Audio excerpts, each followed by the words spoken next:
Most people know that working with high voltage power lines and electric equipment is dangerous work. Utility workers are highly trained about safety in multiple situations.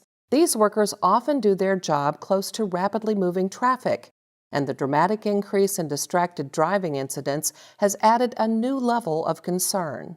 People are coming through cell phones, actually texting, as they come through the work zone while they're speeding, reading books, papers, applying makeup.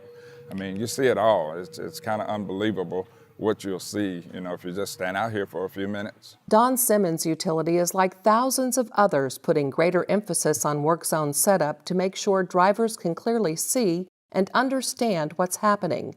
But drivers have to do their part to keep everyone safe. Driving is full of distractions to begin with. You have to be aware of your surroundings. You have to watch other traffic. You have to look at road signs, know where you're going. Using your cell phone while driving, you are 23 times more likely to be in an accident than if you're not on your phone. Trooper Sean Ramsey says it only takes a moment of distraction to cause an accident, and that's been a factor in multiple work zone incidents. This Minnesota utility crew is among several that have had a close call. We had 3 big trucks here. Everything had flashing lights, everyone had high vis on. To me, that should have stood out to the individual who was driving. And I mean, he was obviously distracted thinking about his next load, or so who knows what he was doing.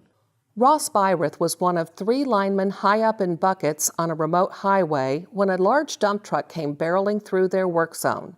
It failed to slow down as Ross was pulling a line across the highway from one pole to another. What I remember is when I seen the truck, I looked over at the wire and I knew it wasn't high enough. And all I could think was, I can't get it higher that fast. So I figured, let it go, and it went down, and it didn't. It went down, but just not far enough, because it was at an angle off that pole, and it just snagged the truck, and yeah, just couldn't get down fast enough. And he was moving, he couldn't slow it down. It was a big gravel truck, and yeah, I mean, it happened so fast. These 2 guys and these poles, this pole and this pole, they ducked. Everyone ducked for cover. On the ground, the flagger got caught in the snagged line and was knocked down. I was very scared what may have happened to Tyler, because 35 feet in the air you can't see, and I didn't see the wire actually hit him because I was in the bottom of my bucket, so I would have gotten maybe my head ripped off or something like that. We don't know what's going to happen, so I was very scared. He was bruised up a little bit. He walked with a limp for a few days, but we were lucky. These workers were lucky. Others have not fared as well. At least 4 utility workers have been killed and many more injured in multiple serious incidents. Construction workers and other roadside workers have also been killed or injured. Utilities and others whose work requires sharing the road are responding in a number of ways, working to secure tougher new laws and higher fines in work zones. Others are taking direct measures. Some utilities now use cameras mounted on cones to gather information about car speeds, driver behavior, and work zone conditions.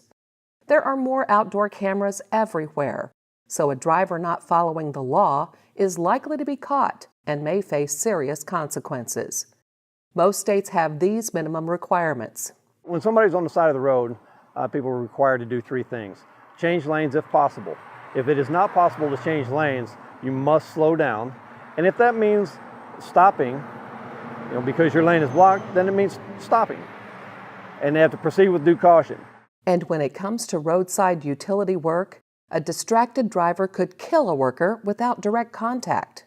I know a lot of people don't realize, you're working in that bucket truck and you're up near those lines.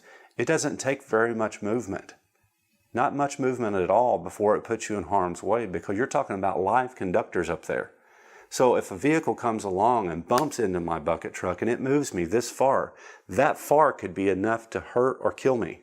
Safety trainer Jim Miles reminds drivers to think about workers as people who simply want to go home to their families at the end of the day, just like the drivers coming through their work zones. Drivers have several reasons to think about their own safety while traveling streets and roads, as tens of thousands of vehicles hit power poles each year. Every crash has the potential to bring down live power lines, adding a serious, potentially deadly element to the incident. Whenever lines are sagging or down, drivers must know the right steps to take to survive. Utilities and law enforcement urge everyone to zone in on safety. Defensive driving and taking the time to focus on the task at hand protects everyone. And if you've never had to go tell a family that their loved one's dead, you probably don't understand how devastating it is. Treat driving like a job. You have one job to do. That's to get from point A to point B safely. That's it. All that other stuff can wait. There isn't one single text or one single phone call or an email that is worth your life. And I promise you, it's not worth multiple lives, because there are other people out there that you may end up hurting without ever meaning to, just because you wanted to answer a text or a phone call. There are a lot of other people than utility crews that are out there working along the side of the road. There are pedestrians, there's bicyclists, there are other motorists that are out there, and if you're not paying attention, you could end up being the reason why that person doesn't make it home tonight and not be you. So keep that in mind.